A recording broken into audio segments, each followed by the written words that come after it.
From the CISO series, it's Cybersecurity Headlines. These are the cybersecurity headlines for Wednesday, June 24th, 2026. I'm Sarah Lane.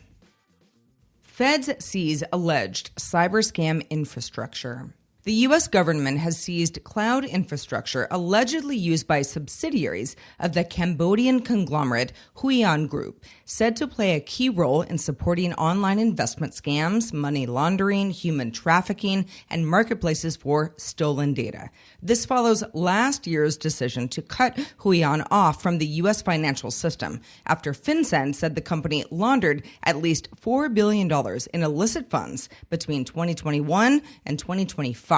Including proceeds tied to North Korean cybercrime. The FBI and international partners have been disrupting the Southeast Asian scam industry by targeting not just the scammers themselves, but the infrastructure that helps them operate. Dragos unveils AI for OT security. OT security company Dragos has launched Ember AI, an assistant trained specifically on industrial systems like power grids, factories, and other critical infrastructure. Dragos specializes in protecting those kinds of operational technology environments and says the tool can answer questions in plain English, pull together threat and vulnerability data, identify likely attackers, and help security teams understand what's happening faster. Cybersecurity firms are increasingly building AI tools around their own specialized datasets and expertise, rather than relying solely on general-purpose AI models. Scattered Spider hackers plead guilty. Two alleged members of the cybercrime group Scattered Spider, a 20-year-old and an 18-year-old, pleaded guilty in the UK to charges tied to the 2024 hack of Transport for London, which disrupted the city's transit network.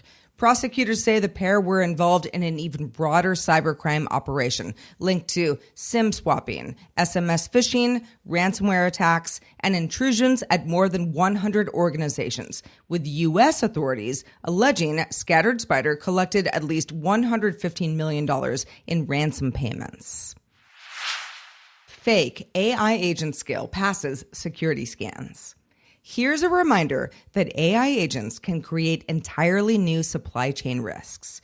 Security firm Air says it created a fake AI agent skill, got it approved by a popular marketplace, promoted it with Instagram ads, and ultimately reached about 26,000 agents, all while passing every security scanner it tested. The skill itself looked harmless, but it pointed to an external website that could be changed later, exposing a blind spot in how agent skills are vetted. This highlights how today's AI security checks often examine the code submitted for review, but not the external instructions an agent may fetch and follow later. Huge thanks to our sponsor, GuardSquare. Is your mobile app truly protected? Relying on the OS isn't enough.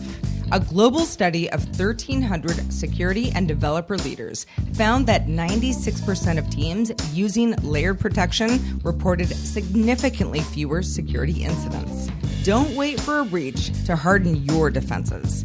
Get the protection needed for modern security risks and learn more at guardsquare.com. Lookalike NPM package hides multi-stage Windows rat. JFrog researchers found a malicious NPM package masquerading as the widely used JavaScript library PostCSS selector parser, using a nearly identical name to slip past casual reviews. The package executed code as soon as it was imported, downloading and installing a multi-stage Windows remote access Trojan that could steal Chrome passwords, provide remote shell access, transfer files, and maintain persistence on infected machines. This is yet another example of attackers moving beyond simple typo squatting with highly convincing lookalike packages that turn routine software dependencies into supply chain attack vectors. Spock's charged with running cybercrime marketplaces.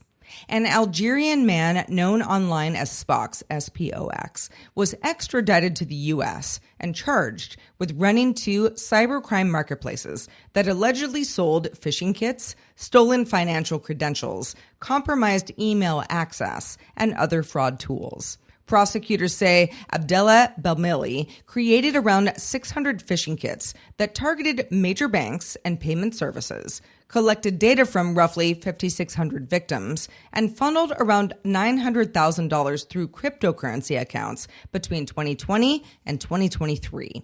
Investors also allege he built backdoors into phishing kits sold to other attackers to keep stealing data even after the kits changed hands.